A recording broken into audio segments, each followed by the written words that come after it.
Parte número 6, irmãos, eu acho que essa é a final. Todos os pecados da antiga aliança que ficaram sem punição têm que cair no Filho, de maneira que as pessoas da antiga aliança também têm que ser salvas pelo Filho. Como isso iria se suceder? Dessa maneira que eu estou explicando, porque aí não perde o valor as coisas que Deus falava no passado e tudo converge no Filho. Não tem como Deus salvar as pessoas se não for por esse parâmetro, salvar de maneira justa. Vai ser salvo porque cria no meu filho. Cria como? Entendeu? Como eu já expliquei antes.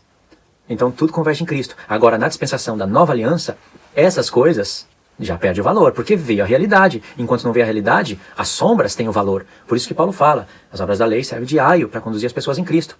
Ninguém pode falar que os homens estariam sendo salvos somente pelas obras, porque elas têm que estar de conformidade com o sacrifício do Filho. Deus considerava muito as sombras. Um exemplo disso? Uma vez, Deus falou para Moisés, Moisés, pega essa vara que está na sua mão e fere a rocha, e ela vai dar água para o povo. Moisés feriu uma vez e ela produziu água. Aquela rocha era Cristo. Paulo fala em 1 Coríntios 10. A água era a figura do Espírito Santo dando para o povo. Deus estava pintando um quadro de maneira em sombras para o futuro. É claro que eu teria que explicar passo a passo isso, mas vocês vão entender. Já sabe que a pedra, a rocha era Cristo.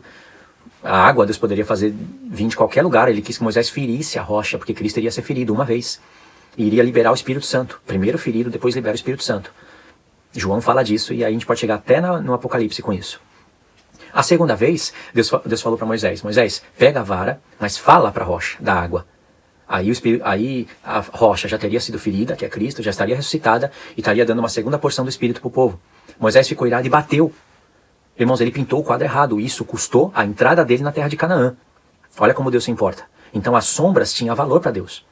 Na dispensação da nova aliança, não. O valor que elas tinham era conduzir as pessoas para mostrar que ele é o verdadeiro Messias e que a justificação é nele. Entende? Entendeu até aqui? Então vou dar um exemplo para fechar o vídeo.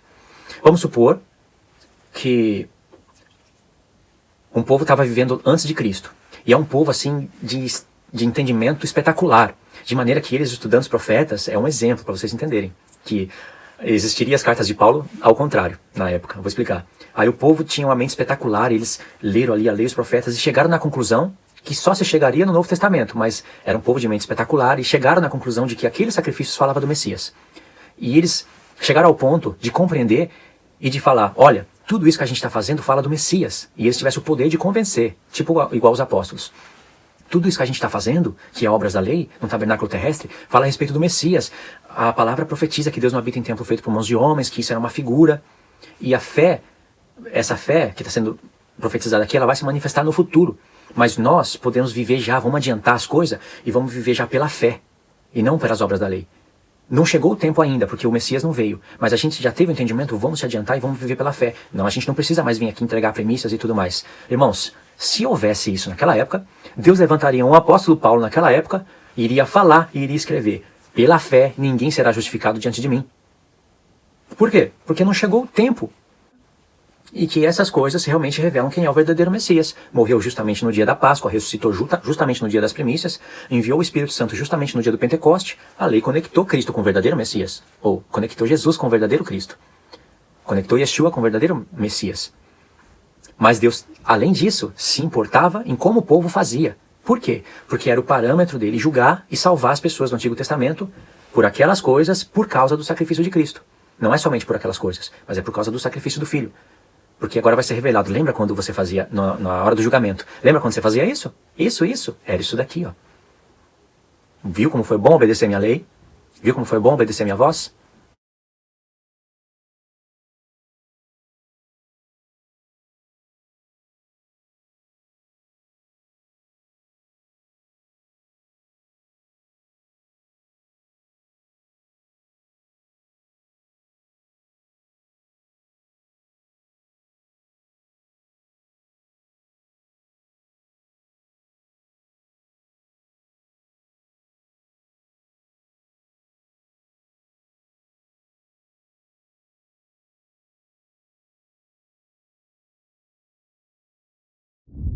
E aí, irmãos, tudo entra, tudo se encaixa perfeitamente. Não fica a ponta solta. Existe um parâmetro justo de como Deus vai julgar as pessoas que viviam debaixo da dispensação da antiga aliança. E existe um parâmetro de como Deus vai julgar as pessoas na dispensação da nova aliança. Só que entre essas duas dispensações tem algo no meio que se chama a transição das alianças. Ninguém podia entender, é difícil de falar isso, eu acho que eu vou deixar até para os próximos vídeos. Deus estipulou 70 anos para que todo mundo entendesse todas as coisas que Paulo escreve, que Pedro falava, que Tiago falava. Aí envolve Atos 13, Atos 15 e Atos 21, importantíssimo compreender isso. Compreendendo tudo isso, você vai se aprofundar nas expressões obras da lei debaixo da lei. Se aprofundando nisso, você vai olhar para as palavras vida eterna, justificação, salvação da maneira correta e você vai ver como que surgiu a linha calvinista. Porque não deram valor à totalidade da Escritura, não compreenderam festas, tabernáculo do testemunho, não compreender as duas casas de Israel, e sim ficaram focados no Novo Testamento e a partir dali criaram uma mensagem que foi fundamentada e que Deus permitiu, lembra daquela mensagem que eu falei? O poder misterioso das Escrituras, que Deus permitiu para provar os nossos corações hoje. Tá certo, irmãos? Então essa foi a mensagem, a parte número 16, em 5 ou 6 partes, acho que foi a número 6, né? Vídeo número 16, tá com outro título, mas é o número 16 em 6 partes. Se você não assistiu as 15 partes primeira, link tá na descrição, assista e você vai compreender, vai somar as coisas e vai compreender. Sempre é bom repetir as mesmas palavras e acrescentar detalhes, para que as pessoas não esqueçam. E agora, quando você for ler a carta de Paulo, faz um teste, vai ler a carta de Paulo agora. Pode começar até por Romanos 2, pode pular tudo aquilo de Romanos 1. Lê Gálatas, vocês vão ver como vocês vão entender muitas coisas, embora eu não tenha explicado todas as perguntas que eu falei nos vídeos passados, não tenha lido Gálatas, a gente vai continuar com aquele mesmo título, com aquele mesmo vídeo e vai ser o número 17. Então vai estar número do 1 ao 15, o 16 não vai estar, porque vai ter um título diferente, só que quem me assiste vai entender. E aí eu vou começar pelo número 17. Quando as pessoas forem assistir o 17, vai falar, mas cadê o 16? E o 16 é esse. É acréscimo para quem já estava me assistindo, é novidade para quem começa por aqui. Começou pela parte 1. Tá bom? É isso daí, irmãos. Fiquem na paz de Cristo. Deus abençoe. Comentem aí o que entendeu. O que não entendeu, comenta, porque aí eu vou ver nos comentários e eu vou tentar explicar em outros vídeos. Tá? Fiquem na paz.